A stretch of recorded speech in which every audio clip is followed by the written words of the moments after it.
Hi guys, and welcome back to the Nordic Watch channel. The title of the best diver for under $200 is a popular one in the watch community, and this time it's time to review another top contender for that crown.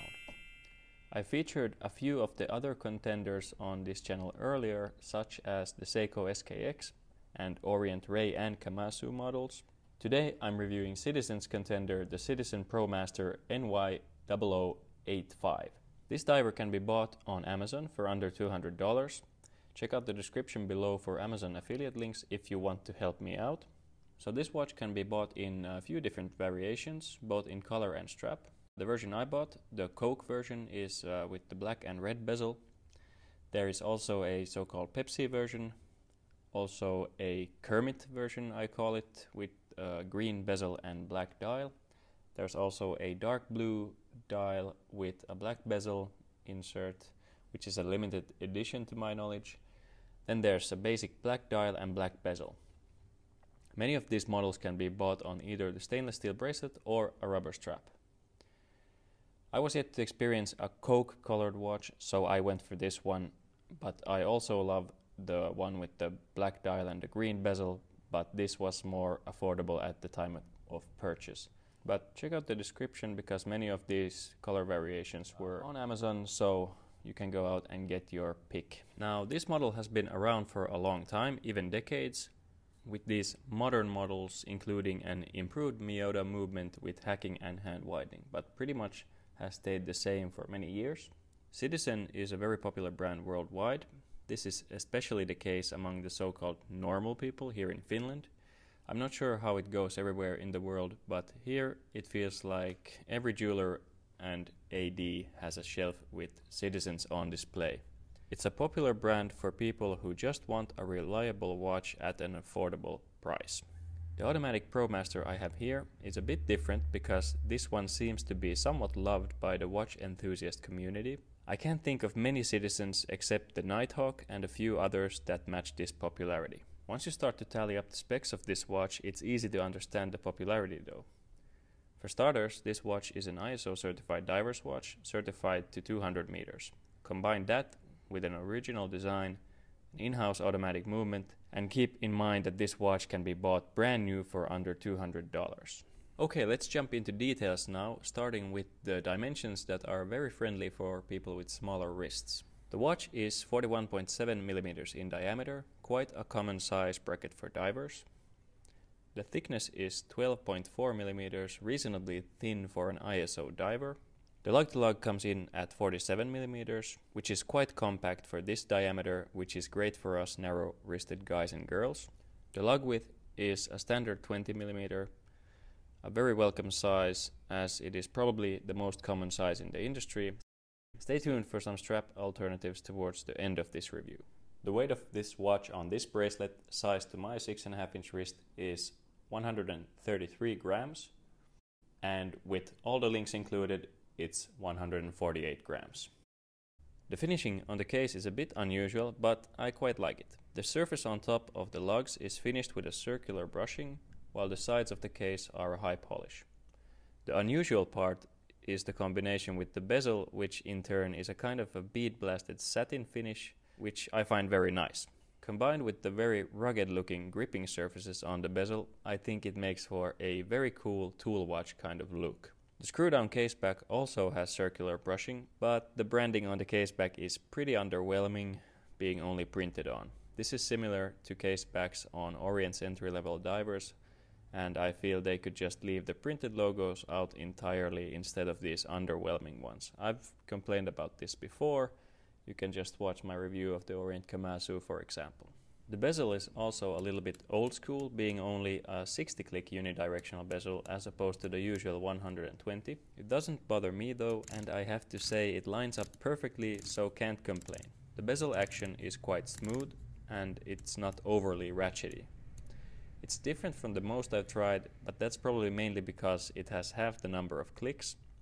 It's really pleasing to turn, and I have to say that the gripping surfaces make it really easy and convenient to do so. The sound it makes is quite smooth and unobtrusive. The aluminium bezel insert is colored in black and red, hence the Coke name. And I quite like that when you view it from above, almost half of the surface area of the bezel is covered by metal. So it's quite a narrow bezel insert, which I think makes the watch look more sporty and more like a tool watch. The lugs don't have drilled lug holes, not a problem for me, but I know many prefer to have those. The bracelet fits very nicely with the lugs, but the circular brushing on the lugs clashing with the vertical brushing on the bracelet maybe looks a little bit odd, and this is always a factor with circular brushing on the lugs because bracelets then usually have vertical brushing. So that looks quite weird in some lightings, but that's not a big deal. Now moving on to the bracelet, and oh man, if anything on this watch is really outdated, it's the bracelet. I have to be honest, this bracelet is one of the worst feeling bracelets I've ever handled. The Seiko 5 bracelets don't even come close to this one. The style is a basic oyster style brushed bracelet. The end links are female, making the bracelet fall nicely down directly from the lugs. This makes the bracelet a good fit for smaller wrists. The end links are hollow, no surprise there, and the links themselves are folded metal. So being folded links, they do catch some arm hairs, at least on my arm, but that isn't even the biggest problem. This bracelet was a real pain in the butt to adjust to my wrist, since these folded links were extremely tight. I ended up breaking a spring bar tool in the process actually. The clasp is thin pressed metal and it feels very cheaply made.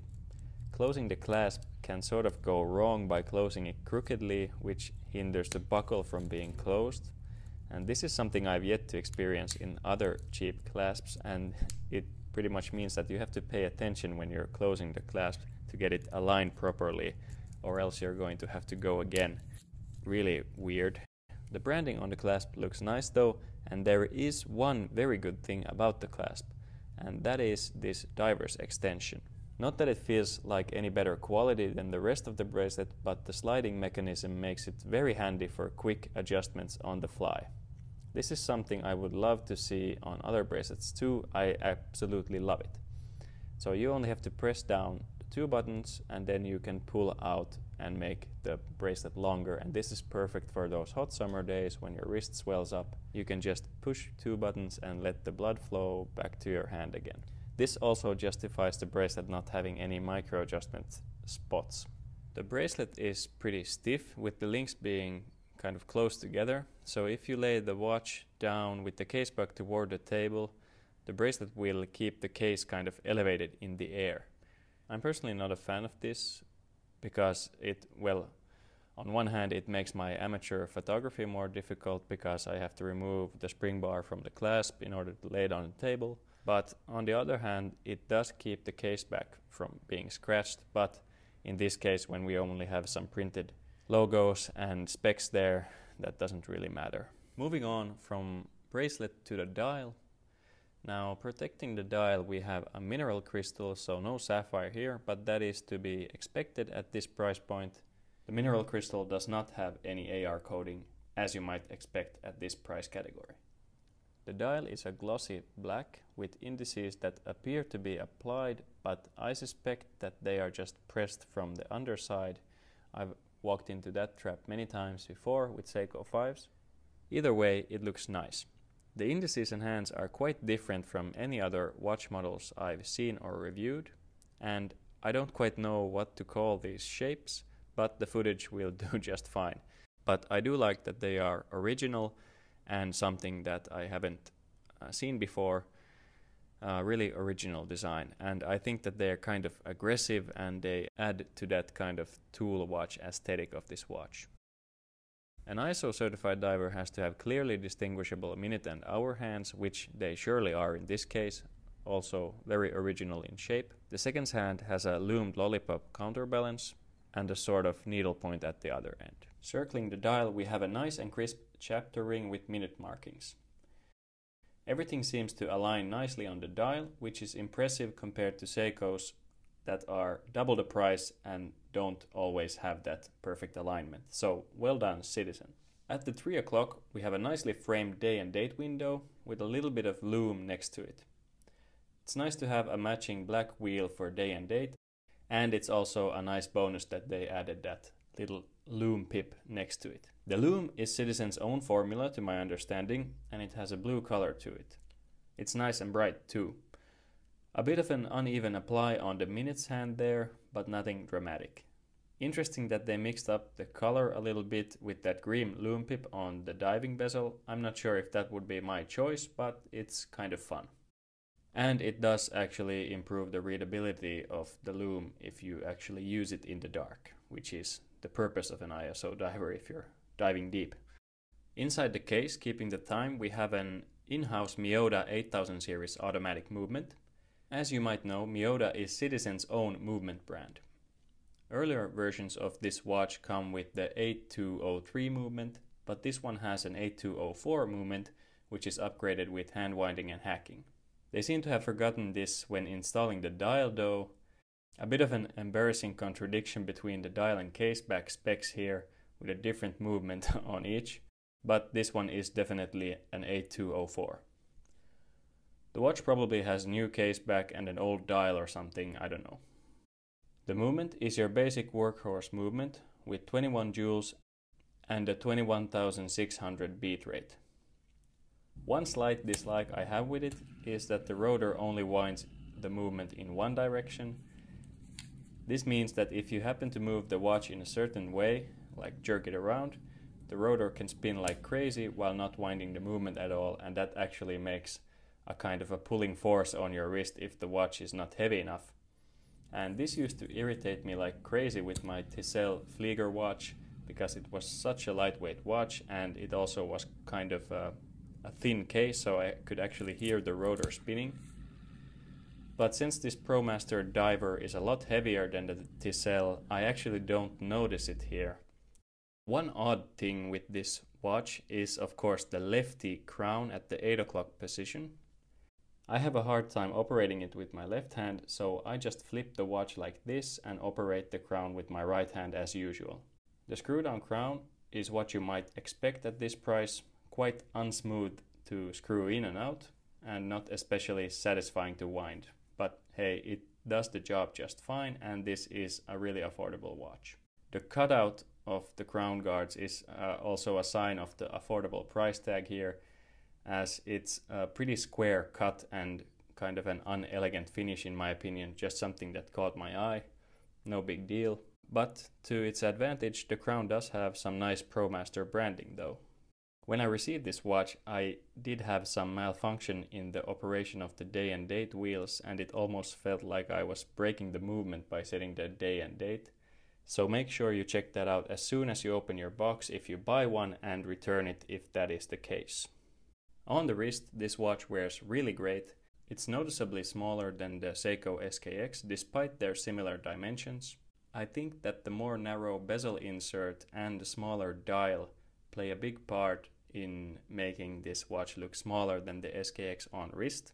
If you have a 6.5 inch wrist like me, or smaller, or under 7 inches, this might be the perfect beater diver for you, because the SKX tends to sit a little bit large on smaller wrists, and I think this is just the right size for me, because the Seiko does feel a little bit oversized for me sometimes, even though I do have one. The bracelet does seem to have some squeaky sounds if you move it around on the wrist, and it can also pull some arm hairs with those nasty folded links, but all in all it's an okay bracelet on wrist. But as I already mentioned, the sliding diver's extension on the clasp is really a nice bonus, and you can loosen up the bracelet while the watch is on the wrist, which is really nice.